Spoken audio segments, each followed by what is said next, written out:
예, 오늘 하나님의 말씀은 장자권입니다. 창세기 25장 27절에서 34절 말씀입니다. 말씀 전하기 전에 잠깐 기도하겠습니다. 아멘. 예, 여러분 장자권이라는 말씀 들어보셨죠? 요즘에 또 제가 여러 번 이 장자권에 대해서 말씀을 드렸습니다. 성경 공부 시간에도 말씀을 드렸는데, 자, 오늘은 본문이 창세기 25장입니다. 아브라함은 23장에 자기 아내 사라가 세상을 떠나는 것을 지켜보았습니다. 23장에 보면 아브라함의 아내 사라가 127세로 돌아가시는 장면이 나옵니다. 그리고 사라가 죽은 후에 24장에 아들 이삭이 이제 결혼을 해요. 그래서 이제 그 신부감을 이 지금 현재 아브라함이 사는 가나안 땅에서 신부감을 구하는 게 아니라 저기 내 고향, 내 친족 중에서 신부감을 구해와라 해가지고 종을 보내서 그 종이 신부감을 구해옵니다. 그 신부가 바로 리브가예요. 리브가. 그게 24장에 기록되어 있어요. 여러분, 그 다음에 25장을 보면 아브라함이 혼자 있는 게 너무나 외로웠든지 후처를 얻게 됩니다. 그 후처의 이름이 그두라예요. 그두라. 25장에 보면 그 그두라와 낳은 자녀들이 6명이나 돼요. 그래서 아브라함은 살아 생전에 전부 8명의 아들을 낳습니다. 그두라에게서 그 시므란, 욕산, 무단, 미디안 이렇게 등등 6명의 자녀를 낳고 또 그 사라의 몸종에게서 이스마엘을 낳았잖아요. 그리고 사라에게서 이삭을 낳고 그래서 전부 8명을 낳았습니다. 그래서 그두라에게서 나온 아들들이 또 아들을 낳고 그래서 거기에 보면 한 16명, 15명의 그 자손들은 25장 6절에 아브라함이 죽기 전에 그 후처에게서 난 자녀들을 아들들을 이삭에게서 분리시켜서 저 동쪽으로 보내버려요. 왜냐하면 이삭은 자기의 그 사라 본부인 사라와 낳은 아들이잖아요. 그런데 그 후처 그두라의 자손들과 이렇게 섞이면은 이 상속과 이런 것에 문제가 있으니까 그 후처 아들들을 저 동쪽으로 완전히 보내버립니다. 그래서 그 그두라에게서 낳은 자녀들이 팔레스타인, 그러니까 이스라엘 동남쪽에 그 아라비아 민족이 되는 것입니다. 그리고 우리가 12, 18절에 보면 25장 12, 18절에 보면 아브라함이 하갈에게서 낳은 이스마엘 족속은 이 이스라엘 땅 남부, 그러니까 팔레스틴 남쪽에 이 미디안 족속이 되는 것입니다. 왜냐하면 하갈은 이집트 여자예요. 그래서 팔레스타인, 그 이스라엘의 남쪽 이집트와 가까운 곳, 거기에서 이제 거주하게 되는 것이죠. 그래서 이스라엘이 이렇게 있으면 이스라엘의 동남쪽은 아라비아 민족, 밑에는 이제 그 이스마엘의 후손들, 미디안 족속, 이렇게 살았는데 나중에 다 이것들이 이스라엘을 침략하고 서로 그런 원수지간이 되는 것이죠. 그래서 이제 오늘 본문 직전에 오늘 본문은 27절부터지만 20절에 보면은 그 밧단 아람 사람 부두엘의 딸 리브가에 대해서 말씀하기 시작합니다. 리브가가 등장하는 거죠. 그래서 이 리브가가 아브라함의 아들 이삭의 아내로 이제 데리고 왔는데 이 리브가도 사라처럼 아이를 쉽게 갖지 못하다가 이삭이 기도해요. 기도해서 창세기 25장 21절에 보면 이삭이 자기 아내 리브가를 위해서 기도합니다. 아이를 좀 갖게 해 주시옵소서. 그래서 아이를 가졌어요. 임신을 했어요. 임신을 했는데 오늘 본문 직전의 말씀입니다. 했는데 이런 말씀이 나옵니다. 오늘 본문은 27절인데 22절 그 조금 앞에 보면 이제 리브가가 임신을 못하다가 아이를 가졌어요. 그런데 쌍둥이를 가진 거예요. 근데 뭐라고 얘기하느냐? 우리가 짧게 읽을게요. 빨간 글씨만 보세요. 그녀의 태 속에서 함께 싸우는 거예요. 쌍둥이가. 그러니까 리브가가 주께 여쭈었다는 거예요. 나는 왜 그러지? 나는 임신했는데 왜 이렇게 뱃속에서 이게 난리가 났지? 주께 여쭈었어요. 벌써 이 주께 여쭈었다는 게 이 리브가는 여호와 신앙이 있는 거예요. 이거 왜 그러지? 그리고 산부인과 가는 게 아니라 하나님께 가는 거예요. 하나님 왜 그러죠? 하나님이 내 안에 두 종류의 백성이 있는데 내 뱃속에서부터 벌써 나눠졌다. 그러면서 형이 동생을 섬기지라 이렇게 말씀하신 거예요. 그리고 이어지는 게 오늘 본문 27절에서부터 34절까지 소년들이 자라매 이렇게 뱃속에 있던 아이들이 태어났어요. 이거 보니까 에서가 먼저 나왔죠. 그런데 야곱이 그 발목을 딱 붙잡고 나왔다고 이제 성경에 나와 있습니다. 소년들이 자라매 에서는 뭐가 되었느냐? 능숙한 사냥꾼으로 들 사람이 되고 야곱은 평범한 사람으로 장막에 거하였더라. 그러니까 야곱은 그냥 그 집에서 엄마랑 같이 있는 거죠. 그 이삭은 아버지죠. 아버지 이삭은 에서 큰아들이 에서가 사냥한 고기를 먹었으므로 그를 사랑하였으나 리브가는 엄마는 야곱을 사랑하였더라. 이렇게 기록되어 있어요. 이삭은 큰아들 에서가 사냥해온 고기를 먹고 그를 사랑했다라고 말합니다. 요즘식으로 표현하면 큰아들 에서가 세상에서 돈 잘 벌어서 좋은 곳으로 아버지를 공양하니 아 우리 큰아들 효자다. 우리 큰아들 최고다. 그랬다는 거예요. 그런데 어머니 리브가는 작은 아들 야곱을 사랑했다. 이렇게 기록되어 있죠. 왜일까요? 형보다 제 큰애는 바깥에 나가서 말이야 그 당시에 사냥을 잘한다는 것은 대단한 능력을 가지고 있는 거예요. 그 당시에는 비즈니스가 뭐예요? 들에 뛰어다니는 사냥감을 잡아서 팔거나 사람들에게 나눠주면 최고였던 것입니다. 지금으로 말하면 최고 잘 나가는 비즈니스맨이라고 볼 수 있어요. 저 큰아들 에서는 밖에 나가서 잘하고 지 앞가림 잘하고 막 잘 놀고 씩씩하게 다니는데 야곱은 집에서 엄마랑만 있는 거예요.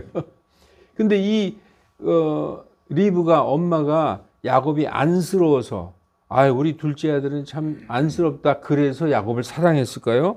그게 아니다. 리브가가 임신했을 때 하나님께서 그녀에게 말씀하신 것을 가볍게 여기지 않았어요. 리브가가 임신했을 때 아까 뭐라고 그랬죠? 형이 동생을 섬기리라. 이 말씀을 마음에 빡 새겨놓고 있었다는 거예요. 이게 무슨 얘기예요? 섬긴다는 얘기는 뭐예요? 섬긴다는 건 주종관계가 되는 거예요. 형이 동생을 섬긴다. 이 주종관계가 동생이 주가 되는 거예요. 그거를 딱 마음속에 새겼는데 그건 뭘 얘기하느냐? 이 동생이 결국은 이삭의 모든 것을 상속을 받는 상속자라는 거구나. 이게 하나님이 그렇게 미리 가르쳐 주신 것을 절대로 잊지 않고 있었다는 거죠. 그래서 동생이 장자가 된다는 말씀이에요. 이거는 사람의 말이 아니라 하나님이 말씀하신 거예요. 그래서 창세기 24장에 아까 제가 리브가를 얘기했지만 리브가는 상당히 좋은 신앙을 갖고 있었어요. 왜냐? 우리가 볼 때는 아브라함만 신앙이 좋고 아브라함의 형제들은 신앙이 별로 안 좋은 거 아닌가 이렇게 생각할지 모르지만 아브라함에겐 형제들이 있었어요. 나홀도 있었고 하란도 있었는데 그 형제들이 다 여호와 신앙을 갖고 있었어요. 그래서 아브라함은 이 땅 가나안에서 내 아들 이삭의 신부감을 찾지 말고 내 친척한테 가서 내 형제들한테 가서 거기 후손 중에서 신부감을 데려와라 했던 것입니다. 그래서 아브라함의 동생 나홀의 아들 부두엘도 신앙이 있었고 부두엘의 딸인 리브가 역시 여호와 신앙이 있었어요. 그래서 우리가 이 성경을 이렇게 쭉 읽어보면 리브가는 그의 아버지 부두엘과 오빠에게서 오빠 라반이죠. 아버지 부두엘과 오빠 라반에게서 좋은 신앙을 보고 이렇게 자랐구나 하는 걸 알 수 있는 것입니다. 제가 이 2달 전 9월 3일 설교에서 주로부터 나온 일, 이게 기억하십니까? 이삭의 신부감을 구하러 그 종이 밧단 아람에 갔을 때 자초지종을 다 얘기했어요. 그 리브가의 부모와 오빠를 만나서 우리 나의 주인 아브라함이 여기 와서 여기 친척들 내 고향에 가서 신부감을 구해오라 해서 내가 여기 왔는데 참 너무나 막막해서 여기 도착해서 우물가에 앉아서 내가 기도했습니다. 어떤 처녀가 와서 여기 우물에서 물을 길고 내가 먹을 물 좀 줘라 했을 때 나한테 먹을 물도 주고 저 낙타에게도 먹을 물을 주면은 그 아가씨가 바로 우리 하나님이 약속하신 그 우리 그 주인 이삭의 부인이 될 것임을 내가 믿겠습니다. 기도했더니 바로 끝나자마자 어떤 아가씨가 오더니 물을 길어요. 그러니까 나 먹을 물 좀 달라 그랬더니 그 종한테 주더니 또 낙타에게도 막 물을 마시게 하는 걸 봤잖아요. 그때 이 아가씨가 바로 하나님이 그 약속하신 아가씨구나. 그걸 알았어요.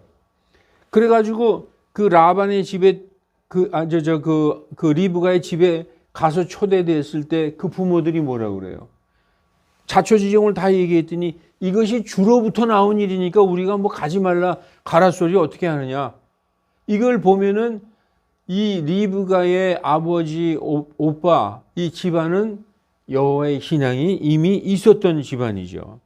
그래서 어머니인 이 리브가가 작은 아들 야곱을 사랑한 이유는 연약하고 불쌍해서가 아니라 아브라함의 언약을 상속받을 자는 에서가 아니라 야곱임을 확실히 알고 있었기 때문입니다. 뱃속에서부터 다투었다는 의미는 그 두 사람이 나아가는 방향과 성향이 처음부터 완전히 달랐다라는 것을 우리에게 보여주고 있습니다. 그래서 여러분 아브라함의 아들도 보면 원래는 이스마엘이 첫 아들이잖아요. 그런데 누가 상속자가 됐어요? 누가 장자가 됐어요? 이삭이 장자가 됐잖아요. 이거 똑같은 거예요. 그 안에 하나님의 그 말씀을 가지고 있는 자, 그런 사람이 상속자가 되는 것입니다. 이것은요, 여러분 더 나아가서 이 말씀을 가만히 보면 육신적으로 장자인 이스라엘 민족이 상속자가 아니라 우리보다 먼저 하나님을 안 그 민족 이스라엘이 어떻게 보면 우리보다 형 같잖아요. 신앙에 관해서는 에서 같아요. 그런데 그 육신적으로 장자인 이스라엘 민족이 하나님의 상속자가 아니라 하나님께서 보내신 그 아들과 한 몸 되어 있는, 오늘 우리가 여기서 주님의 만찬을 했지만 예수님과 한 몸이 되어 있는 성도들, 예수님의 몸된 교회가 예수님과 공동 상속자로서 장자권을 가지고 있는 것을 보여주는 것입니다. 좀 말씀이 어렵죠? 여러분, 에서와 야곱을 보면 에서가 분명히 형이에요. 그런데 에서는 하나님의 상속권을 별로 중요하게 여기지 않았어요. 여기 우리 오늘 34절에 상속권을, 장자권을 업신여겼더라 그런 말씀이에요. 여기 한번 다시 봅시다. 여기 이 34절 제일 밑에 보세요. 이와 같이 에서는 자기의 장자권을 업신여겼더라. 이게 하나님의 복에 대해서 별 관심이 없어요. 하나님의 신앙에 대해서 관심이 별로 없는 것이죠. 예, 그래서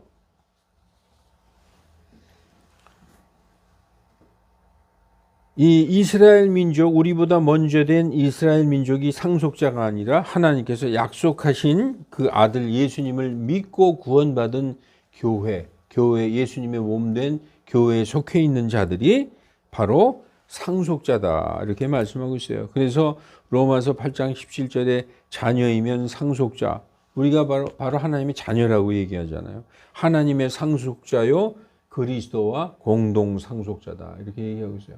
우리는 이런 개념을 가지고 있어요. 천국에 들어간다. 근데 성경은 어떻게 얘기하고 있느냐? 천국을 상속받는다 이렇게 얘기하고 있어요. 그러니까 천국에 있는 모든 것이 내 아버지의 것인데 내가 첫아들, 맏아들이 돼서 장자권을 가지고 있어야 그 모든 것을 상속받는데, 장자권을 누가 가지고 있느냐? 큰아들이 가지고 있는 게 아니라 작은아들 야곱이 가지고 있다. 이런 얘기를 지금 하고 있는 것입니다. 자, 그래서 이제 그 오늘 본문 29, 30절에 보면 야곱이 죽을 쑤었는데 야곱이 이제 죽을 쑤었어요. 어떤 죽을 뭐 집에서 할 일 뭐 있어요? 엄마하고 있는데 죽이나 쓰고 있어야지. 죽 쓰고 있었는데 에서가 들에서 돌아왔어요. 사냥하고 돌아와서 완전 탈진이 돼서 여기 뭐라고 써 있느냐? 야곱에게 이르되 내가 지쳤으니 원하건대 그 붉은 죽을 내가 먹게 하라 하더라. 그러므로 에서의 이름을 에돔은 북다라는 뜻이에요.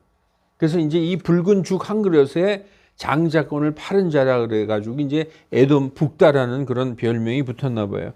이 장면을 보면 에서는 사냥하느라고 완전히 지쳐서 죽을 지경으로 자기의 일과 모든 힘과 열정을 쏟아붓는 사람이에요. 밖에 나가서 일을 하고 돌아왔어요. 사냥은 몸으로 땀 흘려 성취하는 세상 일로 비유할 수 있어요. 세상에서 열심히 사는 거죠. 요즘에 그 사람들로 보면은.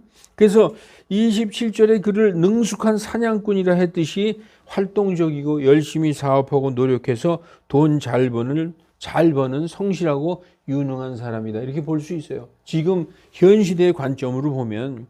그런데 집에서 아무것도 안 하고 엄마랑 있으면서 그렇게 열심히 일하고 지쳐서 돌아온 형이 내가 배고파 죽겠으니 네가 쓴 그 붉은 죽 좀 먹게 다오 했더니까 야곱은 그렇게 얘기했는데 야곱은 뭐라고 얘기하냐? 조건을 제시해요. 그러니까 형이 죽을 지경이 돼가지고 죽 좀 한 그릇 줘 그랬는데 그 틈에 이 조건을 제시합니다. 이게 어떻게 보면 되게 치사하고 교활하고 약삭빠른 거죠. 형이 여기 있어 얼른 먹어 그런 게 아니라 형 근데 주긴 주는데 말이야. 그러면서 딱 조건을 제시했어요. 많은 사람들이 많은 목사님들이 야곱을 교활한 자, 속이는 자라고 얘기합니다. 그래서 뭐라고 얘기했느냐? 야곱이 이르되 이날 형의 근데 하나 조건이 있는데 형 죽은 줄게. 근데 조건이 있어. 형의 장자권을 내게 팔라 이렇게 얘기하고 있어요. 장자권을 팔라. 여러분 에서가 이르되 보라 내가 죽을 지경에 이르렀으니 이 장자권 나부랭이가 내게 무슨 유익이 있겠느냐. 장자권? 나 지금 죽을 지경인데 그거? 됐어 너 가져 이거죠. 야곱이 이르되 이날 내게 맹세하라 하니 에서가 그에게 맹세하고 자기의 장자권을 야곱에게 파니라. 여러분 이게 요즘 같으면 말이 잘 안 되잖아요. 판다 그러고 나중에 판다 그러니까 진짜로 파는 줄 알았는데 그러면 되는 거예요. 근데 이때 이 고대 사회에서의 어떤 뭘 주고 뭐 양 한 마리를 주고 죽 한 그릇을 주고 맹세했을 때는 이게 완전히 거래가 법적으로 이루어진 거예요. 그래서 정말로 장자권을 넘긴 거예요, 이게. 그래서 여기 뭐라고 써 있어요? 맹세까지 했어요. 그리고 그냥 말로 하면 안 돼. 반드시 뭔가 줘야 돼. 양을 한 마리 주든지 죽 한 그릇이라도 어떤 대가를 반드시 지불해야 되는 겁니다. 그리고 거래가 이루어져서 장자권을 팔았다. 여러분 오늘 본문에 장자권이라는 단어가 나와요. 이 장자권은 birthright. 출생에 대한 권리. 이 장자권이라는 단어가 나오는데 장자권은 바로 상속권이에요. 요즘에는 우리나라에는 큰아들뿐 아니라 작은아들 딸도 다 동일하게 상속해 주지만 성경에서는 오직 장자, 큰아들만이 법적으로 장자에게 다 상속해 주는 거예요. 이게 상속권이라는 얘기죠. 무엇에 대한 상속일까? 여러 번 말씀드렸듯이 하나님께서 아브라함과 맺은 아브라함의 복, 아브라함의 언약.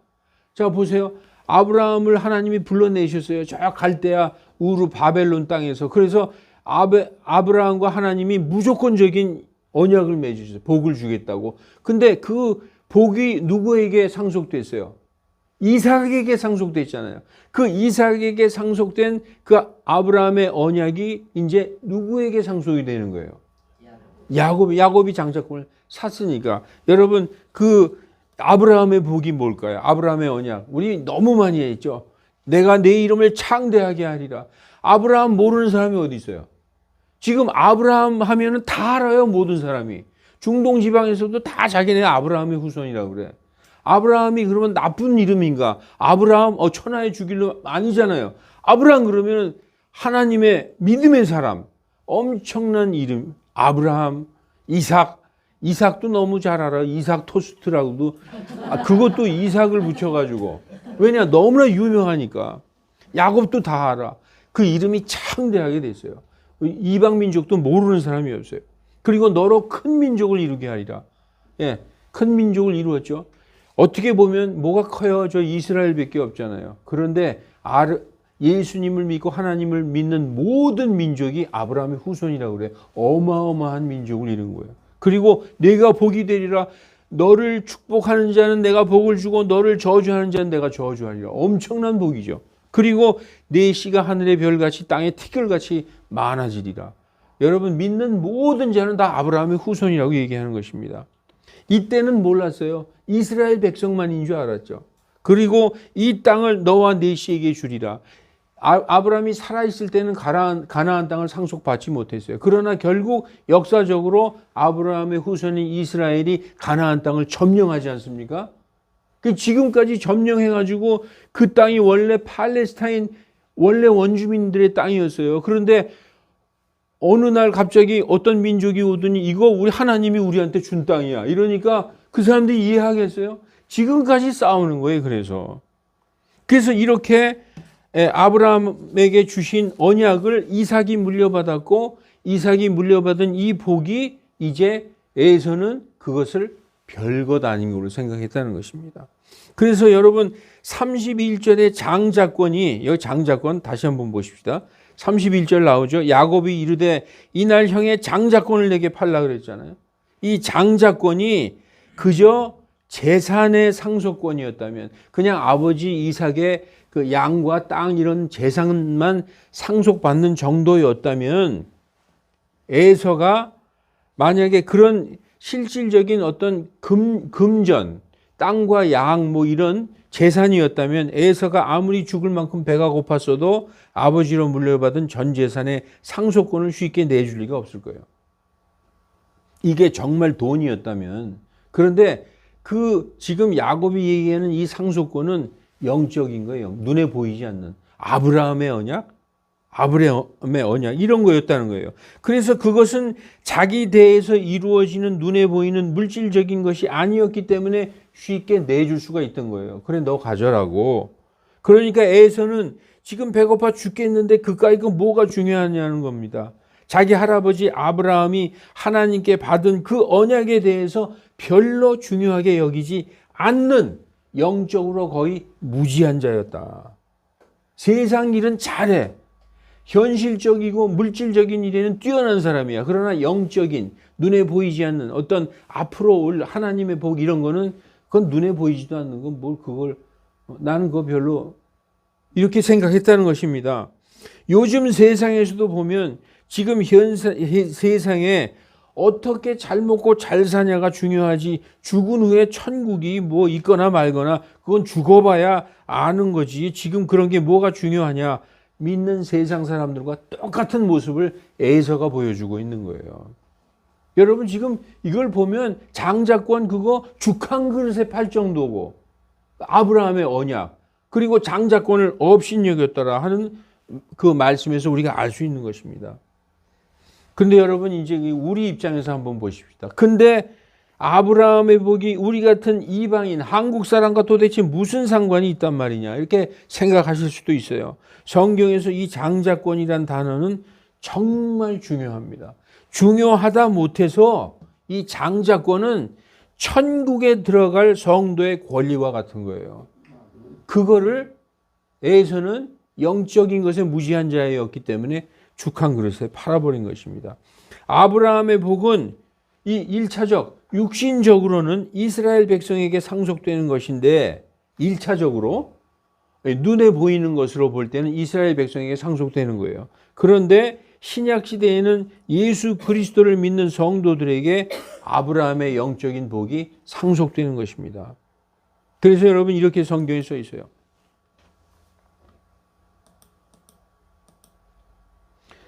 갈라디아서 3장 14절에 이것은 아브라함의 복은 원래 이스라엘 백성에게 해당되는 거잖아요. 이삭, 그 아들 야곱, 야곱의 12아들이 이스라엘을 이루었으니까 그 이스라엘에게 해당되는 복이죠. 우리랑 상관이 없는 건데 성경에 뭐라고 써 있느냐. 이 아브라함의 복이 예수 그리스도를 통해서 이방인들 위에 임한다는 거예요. 이방인들 위에 임하게 하고 우리가 믿음을 통해 성령을 약속으로 받게 하려 함이니라.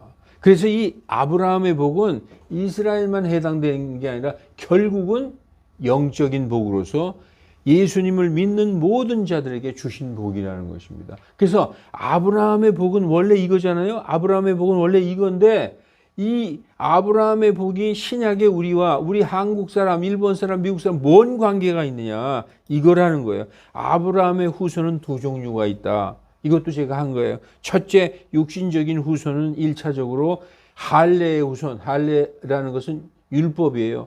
율법의 백성인 이스라엘 사람으로서 땅을 상속으로 받는 거예요. 눈에 보이는. 그러나 영적인 후손, 이 아브라함의 후손은 믿는 모든 자가 아브라함의 후손이라는 거예요. 결국 예수님을 믿는 모든 자, 그 교회는 상속을 받는데 뭘 상속을 받느냐? 이스라엘 백성처럼 땅을 상속을 받는 게 아니라 영원한 하늘을 상속을 받는 것이다. 이것을 그냥 아브라함 그러면 이거 뭐 이스라엘의 조상 이걸로만 생각해서는 안 된다는 거예요. 다시 한번 볼게요. 이 말씀이 너무 중요하니까 다시 한번 보면은 아브라함의 복이 예수 그리스도를 통해 누구에게 임한다? 이방인들에게 임한다. 근데 이방인들에게 임하는데 이게 영원한 하늘의 상속, 하늘에 들어가는 권리라는 거예요. 이 장자권이. 그래서 여러분 아브라함의 원래 이름은 큰아버지예요. 아브람. 그런데 하나님께서 아브라함이라고 해라. 이름을 고쳐주셨어요. 이건 뭐냐? 민족들의 아버지. 모든 민족의 아버지. 그래서 아브라함은 이스라엘 민족의 조상이에요. 육신적으로 1차적으로. 그래서 아브라함, 이삭, 야곱 12아들 이스라엘 가나안 땅을 상속받은 거죠. 1차적으로. 그러나 아브라함은 믿는 모든 사람의 조상이다. 그래서 하나님이 이름도 고쳐주셨어요. 모든 민족의 조상이라고. 그게 영적인 조상입니다. 믿음으로 구원받은 모든 성도들, 즉 교회를 얘기하죠. 이 교회 성도 속해 있는 예수님의 몸에 속해 있는 모든 성도들은 영원한 왕국 천국을 상속을 받는다. 이 상속권을 에서는 가볍게 여겼다. 이렇게 얘기할 수 있는 것입니다. 하나님께 이제 말씀을 마치겠습니다. 구약에는 육신적인 복으로서 가나안 땅 최종 상속받는 게 가나안 땅으로 예표되었지만 신약에는 영원한 영적인 복인 천국으로 성취되는 거예요. 결국 아브라함의 복은 천국의 복이죠.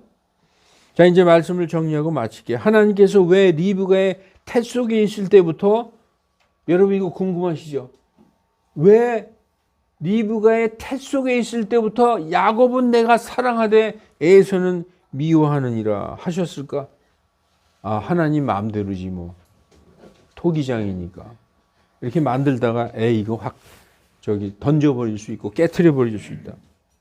그런데 여러분 하나님의 미리 아심으로 그들이 태어나기 전부터 그들의 삶을 미리 다 보셨어요. 여러분 우리가 저기 CGV 가서 영화를 보기 전엔 몰라. 근데 영화를 다 봤어. 그래서 어떻게 해서 주인공이 어떻게 간신히 살아나고 해피엔딩 이걸 다 알아. 이거와 똑같이 하나님은 미리 모든 사람에 대해서 창세 전에 이미 다 보셨어요.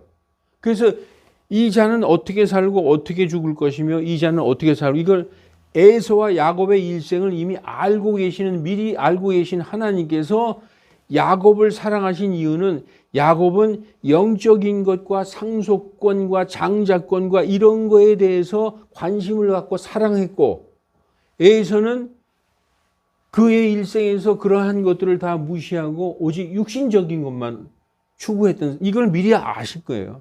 그러니까 하나님은 일방적으로 그렇게 누군 미워하고 사랑하고 그게 아니라는 것입니다. 많은 설교자들이 야곱은 교활하고 사기꾼처럼 묘사하지만 그 반대예요. 그는 세상적으로는 뛰어난 사람은 아니었지만 하나님의 복을 간절히 원하고 그 영적 가치를 아는 사람이었어요. 왜 그랬을까? 가만히 제가 묵상을 해보니까 리브가가 엄마가 이미 야곱이 그 장자권을 상속받을 걸 알았어요. 그러니까 야곱을 데리고 어렸을 때부터 계속 얘기했던, 너는 하나님의 상속권을 받을 자가 너다. 네가 바로 장자가 될 것이다. 계속 가르쳤던 거예요. 부모의 가르침이 그 신앙을 자라게 하는 것입니다. 야곱은 집에서 엄마하고 있었지만 그 신앙을 배웠어요. 그래가지고 하나님의 복을 간절히 원하고 그 장자권의 소중함을 아는 사람이었지만, 에서는 눈에 보이는 물질적이고 현실적인 것에만 관심 있는 사람이었음을 하나님이 미리 다 보셨다는 거예요. 그래서 에서는 하나님의 말씀과 명령 같은 거 별로 중요하지 않게 생각하는 누구와 같았느냐? 여러분, 가인과 아벨 생각나지 않아요? 제가 이 성경 읽으면서 에서는 하나님의 말씀 이런 거 별로 중요하게 여기지 않는 가인과 같았구나. 가인은 아담이 아버지로부터 그렇게 교육을 받았어도 자기 눈에 좋은 대로 했어요. 자기 뜻대로. 자기 생각대로 하는 사람이에요. 하나님께서 금하셨던 신명기 7장의 3절에 보면 하나님이 뭐라고 말씀하셨느냐? 가나안 족속과 결혼도 자기 멋대로 한 사람이었어요. 자, 이게 보십시오. 창세기 26장 34, 35절에 에서가 40세에 헷 족속 브에리의 딸 유딕과 헷 족속 엘론의 딸 바스, 이렇게 이방 여인들을 아내로 취했단 말이에요. 그 가나안 땅의 원주민의 아내들을. 그들이 이삭과 리브가에게 마음의 근심거리가 되었더라. 왜냐? 하나님께서 신명기에 보면은 이 가나안 여인과 절대로 결혼하지 말라고 이미 명령하셨어요. 근데 하나님이 명령하신 거 별로 중요하게 생각하지 않는 거예요. 에서는. 이게 그 부모의 마음의 근심거리가 되었다는 것입니다.